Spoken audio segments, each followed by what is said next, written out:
Today on Facing Life Head On. Within a few weeks after Terri's passing, when we kind of looked at one another and said, now what? Just everything you can think of. It's not a safer world. People, they just don't know what to do.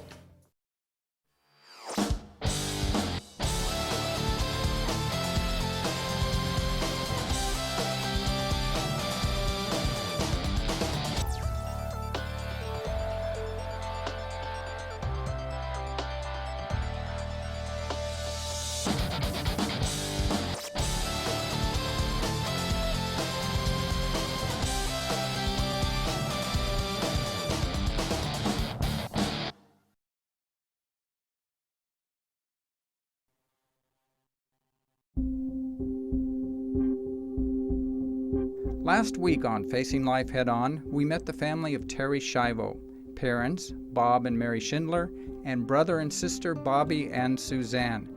Just 26 when she suffered a brain injury, Terri Schiavo required care her husband Michael was not willing to provide.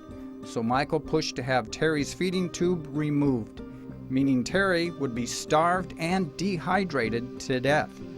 Her family stepped in and for 15 years fought to save Terri's life. But on March 31st, 2005, after more than 13 days without food or water, Terri died. To the family who loved her, the end was only the beginning. Shortly after Terri's death, the Schindlers authored a book, A Life That Matters, detailing a family's most personal thoughts and experiences that happened behind closed doors.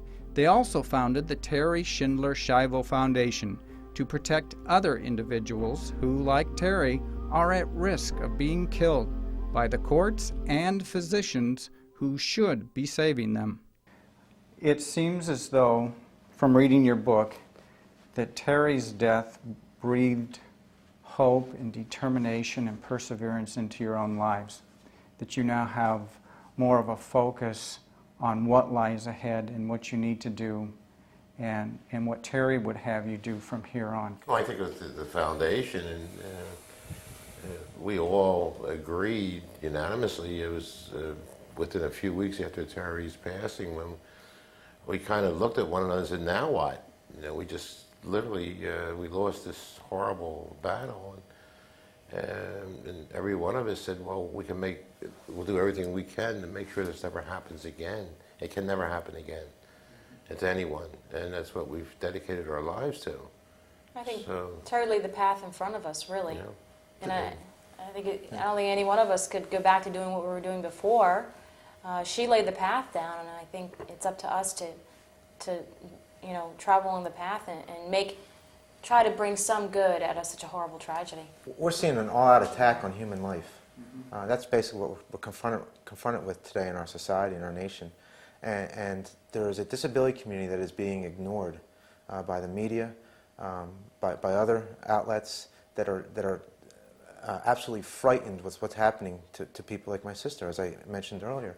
So as a family, as a foundation, that's what our focus and that's what our goal is to somehow expose what these people are doing, and they are targeting the euthanasia the disability community and the elderly, and we're going to do everything we can to at least expose them and what they're doing, and hopefully, in some way, stop to some degree what is happening. We had no idea that this was happening across the United States until it happened to Terri. But this is, daily we get contacted almost from people around the country that are either, maybe a threat to their loved one, or some people that are in a situation where they're disabled are contacting us for help because they're afraid for their own lives. So there's a need out there, which is very scary, but there's a huge need for advocates, for what Bobby just said, for the compassion, for the sanctity of human life. I sit in that foundation every single day and get calls about people that are something's going on. They're going to pull their feeding tube. They're going to take their insurance away. My child is, in the hospital, and they won't transfer him to another hospital. Just everything you can think of. It's not a safer world. People, they just don't know what to do, and they call attorneys. Well, yes, we can help you if you have $100,000, up front. There's nobody that'll help these people.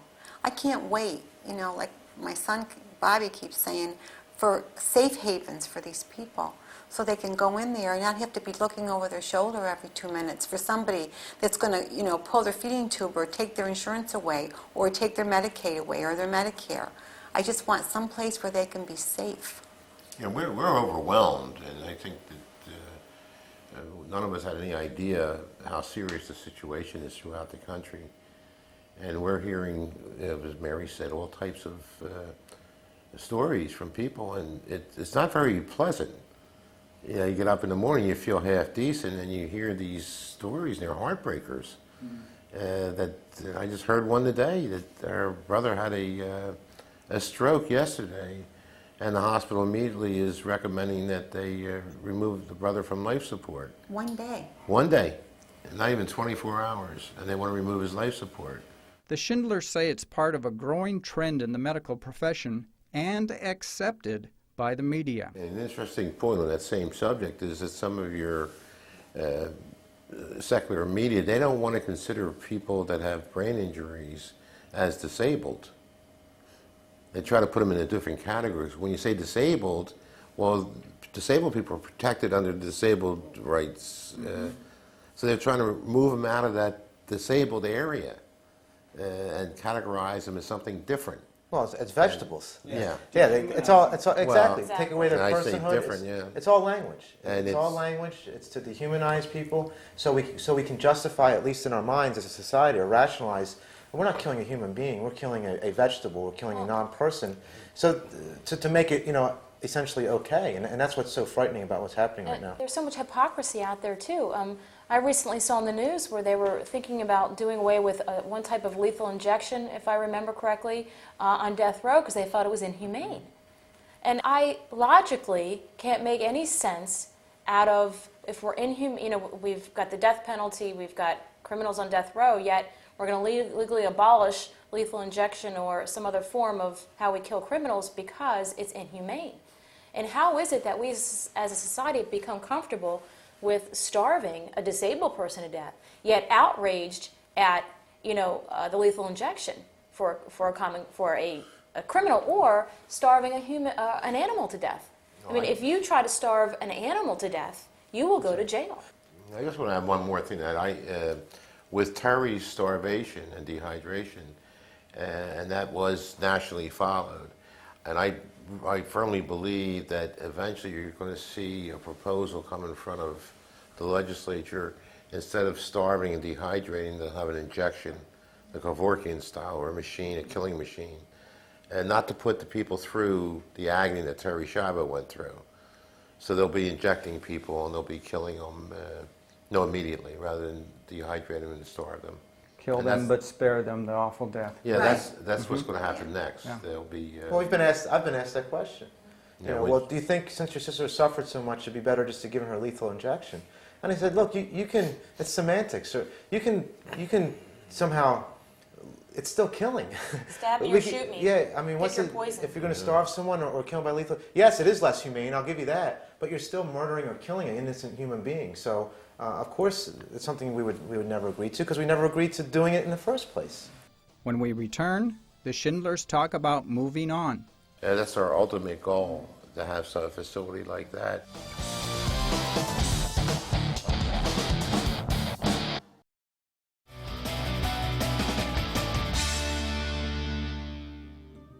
When Terri Schiavo's family, Bob and Mary Schindler, and their children Bobby and Suzanne, took a stand for life, others around the world began to take notice. I think the fact that brought this thing and propelled it into alignment was that in the United States they're going to starve someone to death and dehydrate them. And people could not believe that could happen in a civilized country.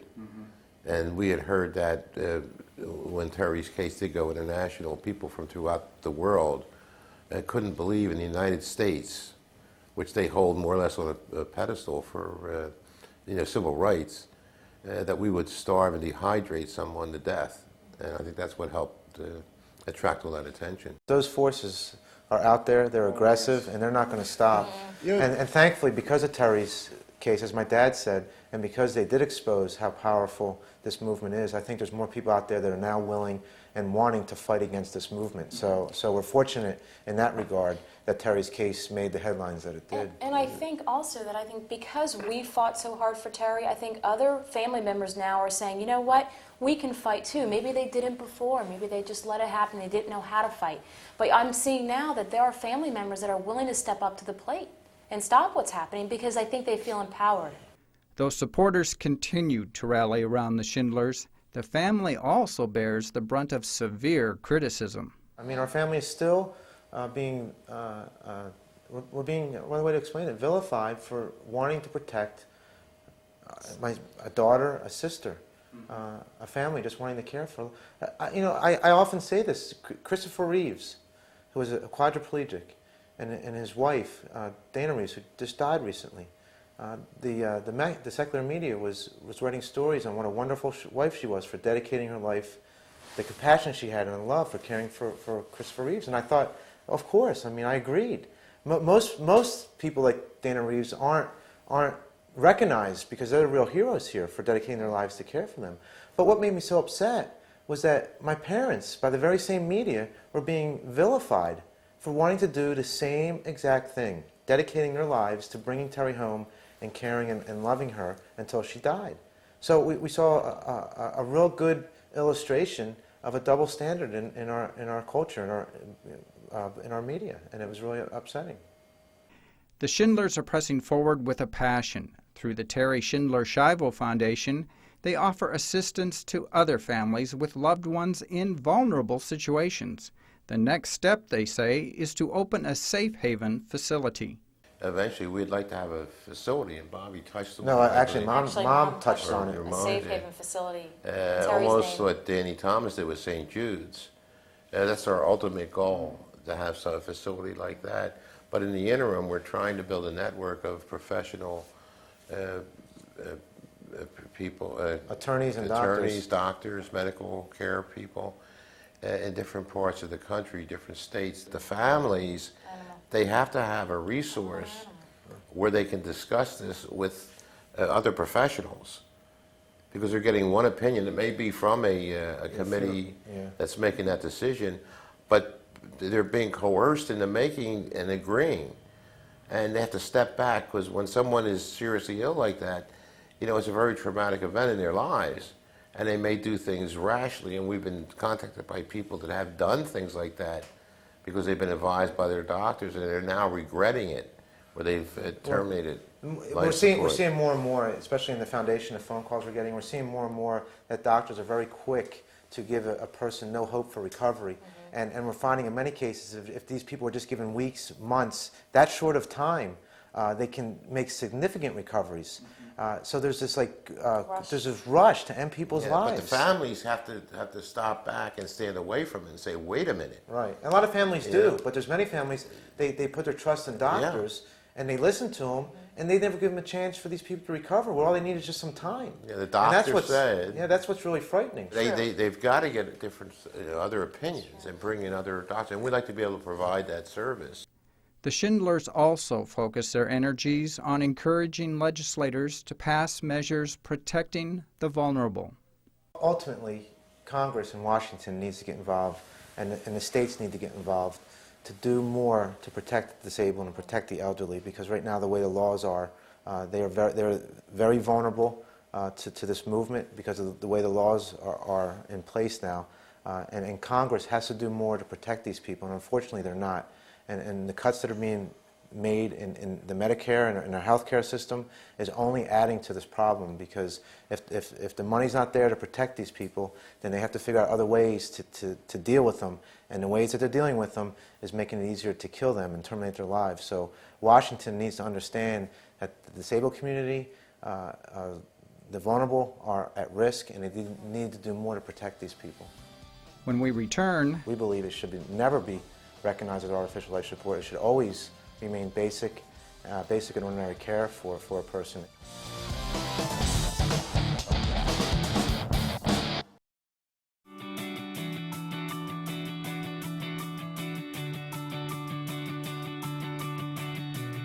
Whether you're a student needing answers, a parent needing help, or a concerned citizen wanting to make a difference, Life Issues Institute has the resources you need to put your values into action. Life Issues Institute is an international educational organization committed to protecting innocent human life. Life Issues Institute knows what it takes. That's why millions throughout the world turn here for help.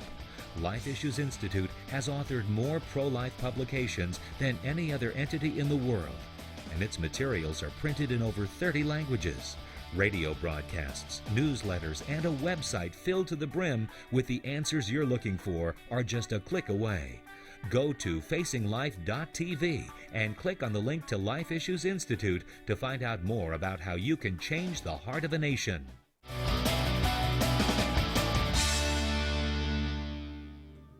Terri Schiavo's family banded together in the fight to save her life. They say her death only renewed their passion to protect other disabled patients. Through the Terri Schindler Schiavo Foundation, they address end-of-life and disability issues like living wills. In the wake of Terri's death, the news media focused on the importance of having one. But the Schindlers say living wills may do more harm than good. What I always tell people is advance directives are good. We like to call them wills to live, but they have to be very careful of the language because the language can be confusing.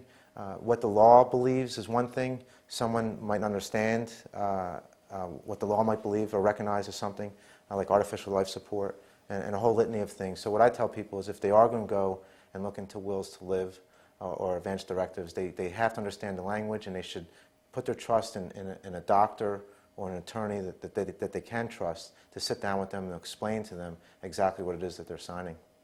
So the living will really isn't the way to go then?